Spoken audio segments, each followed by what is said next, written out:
My name is Delaney Quinn. I'm 29, and I've always been the one who shows up, pays quietly, and never makes waves. Last Saturday was my mom's 60th birthday dinner at the nicest place in Saratoga Springs. I walked in early, new dress hair, done a crisp $1,000 envelope in my purse for her big night. I scanned the table for my name card. Found it. Except the chair was already taken by some girl I'd never seen before, legs crossed, laughing with my little brother like she'd been family forever. My mom looked up, smiled that tight little smile, and said loud enough for the whole table to hear, "Oh, honey, just stand for now. You came alone anyway." The laughter hit like a wave. My dad raised his glass like it was the funniest thing he'd heard all year. I stood there exactly 3 seconds. Then I slid the envelope back into my purse, walked straight to the host stand, paid only for my drinks, and left, while my mom's voice chased me down the hallway. If you've ever wondered how far a family can push the good daughter before she finally walks, stay with me. Smash the like button and subscribe, because this one gets brutal. 2 days later, I was still holding that envelope, turning it over in my hands like it could explain everything. Growing up in Saratoga Springs, I learned early that my younger brother, Dylan Harper, 24, and the undisputed baby of the family, always came first. Whatever he wanted, he got. Whatever he broke, someone else fixed. Mom treated him like the last prince on earth, and I was raised to believe that was just how things worked. My job was to step aside, smooth everything over, and never complain. I never fought it much. I graduated top of my class in software engineering from Rensselaer, walked across the stage in my cap and gown, and the only picture Mom posted that week was Dylan holding a takeout pizza, like he'd invented fire. When I got my first big raise 2 years ago and finally cleared 6 figures, nobody in the family group chat even acknowledged it. But when Dylan totaled his car sophomore year of community college, I quietly paid the $500 insurance deductible so Mom wouldn't have to dip into her vacation fund. That was normal. That was me being the good daughter. I kept doing it because I thought if I gave enough one day, they'd notice. So when Mom casually asked me 5 years ago to open a high-yield savings account just to help Dylan with whatever he needs for school, I did it without a second thought. I set up automatic transfers every payday, watched the balance climb past $18,000, and never once mentioned it at family dinner. Dylan dropped out after 1 semester anyway, but the transfers kept going because nobody ever told me to stop. Then the texts started rolling in after the party. Mom's first message came Sunday morning. "Really, Delaney? Walking out like that in front of everyone, it was just a seating mix-up." 10 minutes later, "You embarrassed me on my birthday." Dylan chimed in an hour after that. "Way to make everything about you. Classic." Another from Mom, "People are asking where you went. What am I supposed to tell them?" I read every word, felt that familiar twist in my stomach, and for the first time in years, I didn't type back an apology. The only message that didn't feel like a punch came from my Aunt Denise Harper, Dad's older sister, who lives an hour north in Lake George. She wasn't even at the party, but somehow she knew. Her text was short. "I've watched this for 29 years, sweetheart. You don't owe them your silence anymore." I stared at that sentence longer than all the others combined. Something inside me that had been locked tight for decades started to turn. I opened the banking app, scrolled to the account I'd been feeding since 2019, and just looked at the number. $18,412. All mine. All invisible. All for a brother who couldn't be bothered to save me a chair. I didn't do anything that night. I just sat there on the couch with the phone in my lap and let the quiet stretch out until it didn't feel heavy anymore. For the first time, the silence wasn't me shrinking. It was me deciding the next move. 10 days after the party, my doorbell rang on a Thursday evening while I was heating leftover Thai food. I opened the door, and there stood Dylan with a girl I'd never met before, both of them grinning like they'd won something. She had long blonde hair, oversized sunglasses pushed up on her head even though the sun had set hours ago, and a designer bag that probably cost more than my first car. Surprise, Dylan said, stepping inside without waiting for an invitation. This is my girlfriend Kaylee Morrison. Kaylee, my sister Delaney. Kaylee gave me a quick once-over, flashed a bright smile, and walked straight to my couch like she owned the place. She dropped her bag, kicked off her heels, and stretched out as Dylan headed to my fridge for 2 beers he didn't ask to take. I closed the door and just watched them make themselves at home. Dylan handed Kaylee a bottle, clinked his against it, and said, "Guess what Mom did for us today?" Kaylee practically squealed. She booked us 2 weeks in Maui first-class oceanfront suite, the works. She said now that I'm basically family, we deserve a proper celebration. I felt my eyebrows go up before I could stop them. 2 weeks in Maui. That's generous. Right. Kaylee laughed, scrolling through her phone and tilting the screen so I could see the resort photos. Susan said she's been saving for something special, and since Dylan finally found the right girl, this was perfect timing. Susan. She was already calling my mother Susan. Dylan flopped down next to her and threw an arm around her shoulders. Mom's over the moon about Kaylee. Says she's the daughter she never had. The words hit harder than I expected, but I kept my face neutral and leaned against the kitchen counter. Kaylee kept talking, words spilling out fast and easy. And get this, your parents are going to co-sign the lease on this gorgeous loft downtown so we can move in together right after the trip. It's got exposed brick and a rooftop deck. I've been dying for a place like that forever. I nodded slowly, letting her finish. The pieces were clicking together faster than I wanted them to. That night, after they finally left with promises to send me vacation photos, I opened the banking app again and stared at the high-yield account I'd been funding alone for 5 straight years. $18,400, every cent put in by me, never touched by Dylan because he never needed to. Someone else always took care of things. Then I opened another tab and looked up the price of 2 weeks in Maui first-class tickets, oceanfront suite at the resort Kaylee had just shown me. The number made my chest tight.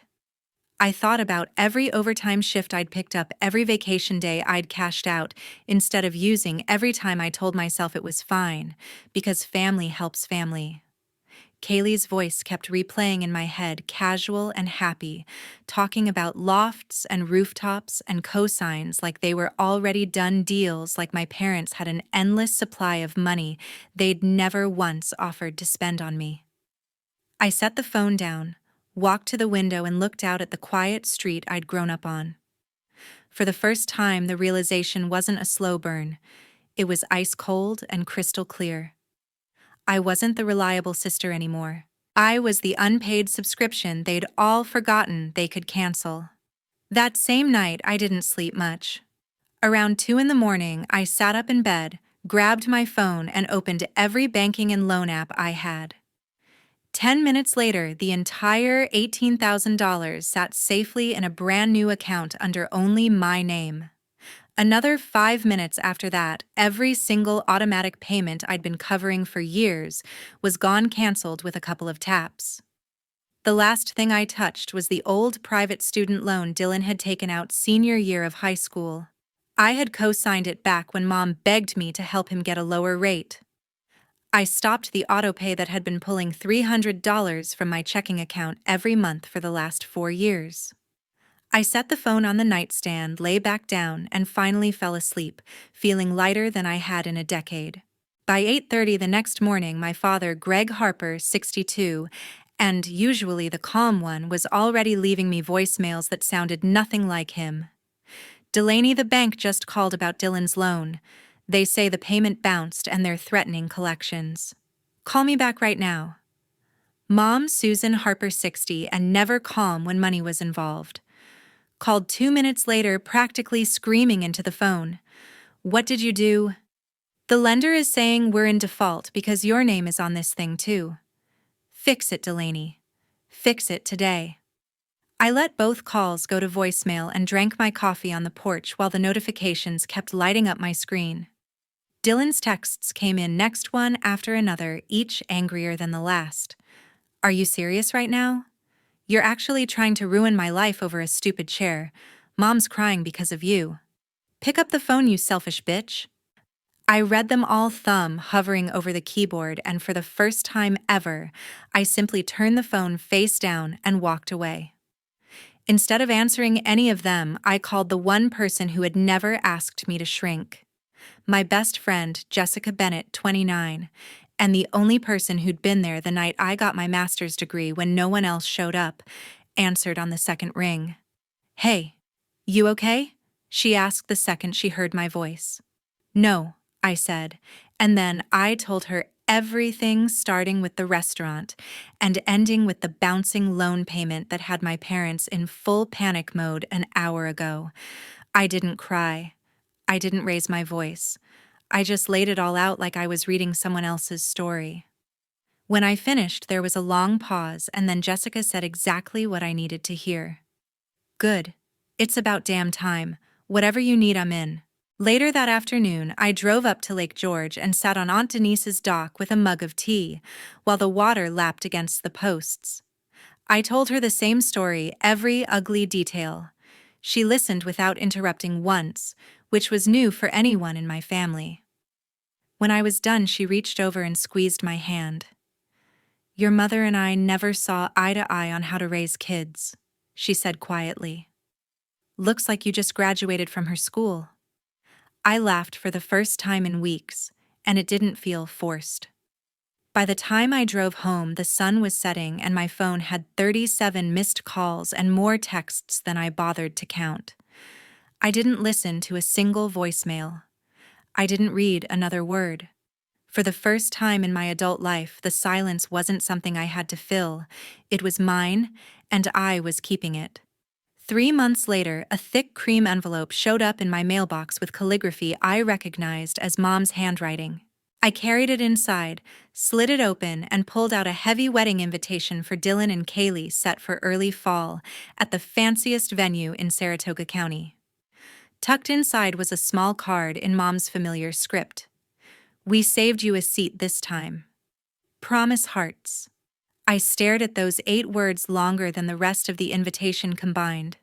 Then I laughed short, sharp, and completely humorless before dropping everything on the counter.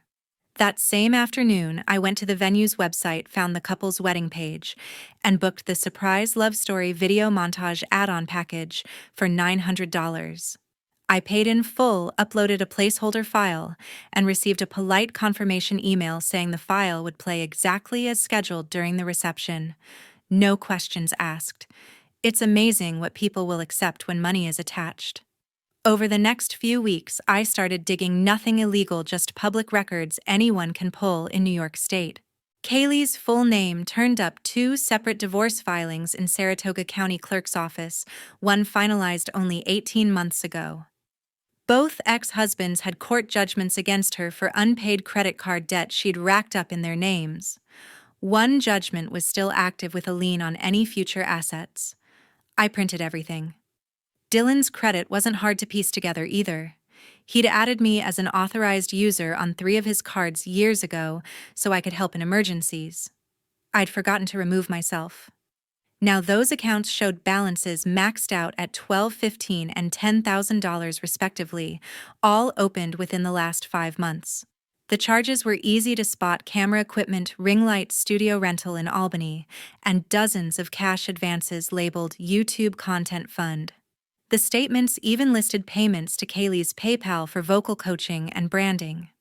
I saved screenshots of every page. I spent evenings cross-referencing their joint Instagram, where Kaylee posted daily about building our empire and tagged local angel investors.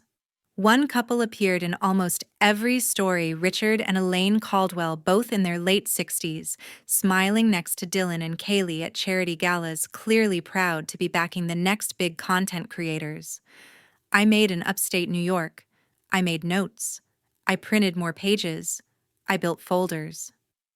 By the end of the second month, I had a timeline that read like a slow-motion train wreck: engagement announced 6 weeks after they met, ring financed on credit, venue deposit on another card, honeymoon already booked to Bora Bora on points Dylan clearly didn't have. The only thing missing was someone to pull the emergency brake. I closed my laptop each night feeling the same calm I used to reserve for debugging code at 3 in the morning. This wasn't anger anymore. It was architecture. The next 6 weeks became the most focused stretch of my life. I built the slideshow in pieces, starting with the kind of opening every couple expects: old family photos of Dylan as a gap-toothed kid, mom and dad's wedding picture, a clip of Kaylee singing at some open mic night I pulled from her public TikTok. Soft piano music underneath warm filters, the whole fairy tale vibe. The first 45 seconds looked exactly like love, then the tone shifted. Slide 46 faded in with a simple white background and black text: Saratoga County Supreme Court Index Number 2021-0784, Kaylee Morrison versus ex-husband number 1. Judgment entered $28,400 unpaid joint debt. A scanned copy of the actual filing followed, date stamped and notarized. Slide 47, index number 2023-0192, second divorce. Another lien, this one still active. I let each document sit on screen for 8 full seconds, long enough to read, short enough that no one could look away fast enough. Next came Dylan's credit card statements, redacted just enough to keep me legally clean, but showing every purchase: $4 $200 camera lens, $1 $800 monthly studio rental, $900 branding session paid directly to Kaylee. I layered the receipts over screenshots of their joint Instagram posts, boasting about organic growth and zero-debt lifestyle. I pulled archived Instagram stories Kaylee had forgotten to delete, her posing in front of a Maserati with the caption, "When your man knows how to provide," followed immediately by the public lien record showing that car was repossessed 6 weeks later. I kept the pacing deliberate. No screaming headlines, no dramatic music drops, just cold, undeniable paperwork set to the same gentle piano track. The contrast did the work. Near the end, I added one short clip I recorded myself on my phone, the night of Mom's party, 30 seconds of the table laughing while I stood behind them holding an empty glass, no chair in sight. I slowed it down, zoomed in on every smiling face, and let it linger. The final slide was plain black text on white. Some seats stay empty forever. I watched the whole thing from start to finish a dozen times, tweaking transitions until it flowed like a documentary no one had asked for, but everyone would remember. 2 weeks before the wedding, I met Richard Caldwell, 65, and his wife Elaine Caldwell, 63, at a quiet coffee shop in Glens Falls. They were the primary investors Kaylee had been courting for months. I introduced myself as Dylan's sister, thanked them for their generosity, and slid a slim folder across the table containing only the public court documents and lien records. I didn't say much. The papers did the talking. Richard's face went from polite curiosity to stone in under a minute. Elaine asked 2 quiet questions, closed the folder, and said they would be reviewing their commitment. I left before the coffee got cold. The night before the wedding, I drove to the venue after hours, handed the final USB to the coordinator with a smile, and confirmed again that my paid montage package would run right after the best man toast, exactly as contracted. She never even opened the drive. I drove home through the dark windows, down the cool September air hitting my face like the first breath after surfacing from deep water. Everything was in place. Nothing left to do but show up. The wedding day arrived, perfect, crisp, early October weather, golden leaves everywhere, the venue dressed like a magazine cover. I walked in alone, handed my invitation to the usher, and was led straight to the last table in the corner, half hidden behind a pillar. Exactly where I expected to be. I smiled, thanked her, and took my seat. Dinner passed in a blur of forced small talk with distant cousins who barely remembered my name. When the best man toast ended and the lights dimmed for the surprise love story video, I felt my pulse finally pick up. Mom and Dad took the stage first, beaming under the spotlights. Dad held the microphone like he'd been waiting for this moment his whole life. Susan and I are so proud to announce that in addition to covering the wedding, we're gifting the newlyweds seed money to launch their YouTube channel full-time. The Caldwells have generously matched our gift, so these kids are set for life. The room erupted in applause. Kaylee wiped away theatrical tears. Dylan pumped both fists like he'd just won the lottery. Then my video began. The opening was pure honey baby pictures, first dances, laughter. People cooed. A few aunts dabbed their eyes. 45 seconds later, the screen went white. A court header appeared. Then another. Then red numbers climbing higher and higher. The gentle piano kept playing while judgment amounts and lion notices filled the screen. Someone's fork clattered to the floor. The applause died like someone had flipped a switch. Richard and Elaine Caldwell were already on their feet by the time Kaylee's second divorce decree appeared. Richard muttered something I couldn't hear, took Elaine's arm, and walked out without looking back. Half the room watched them go. The other half stared at the screen as Dylan's maxed-out credit card balances scrolled past. The final clip rolled Mom's birthday dinner, everyone laughing, me standing behind them holding an empty wine glass, no chair, no place card, invisible. The last slide lingered for 5 full seconds. Some seats stay empty forever. The music stopped. The lights came up. 120 faces turned toward the head table where Dylan had gone ghost white, and Kaylee looked ready to bolt. I stood up slowly, the only sound my chair scraping the floor. I didn't raise my voice. I didn't need to. The microphone from the toast was still live on the table beside me. I paid for a lot of things over the years so everyone could have their moments, I said, clear and calm. Tonight, you finally get to see what those moments were built on. Then I walked out. Behind me, the shouting started before I reached the door. I didn't look back. 8 months later, the fallout was complete and irreversible. The wedding was canceled within 48 hours. The venue kept the deposit. The Caldwells formally withdrew every penny and sent a certified letter making it clear they wanted nothing to do with the couple ever again.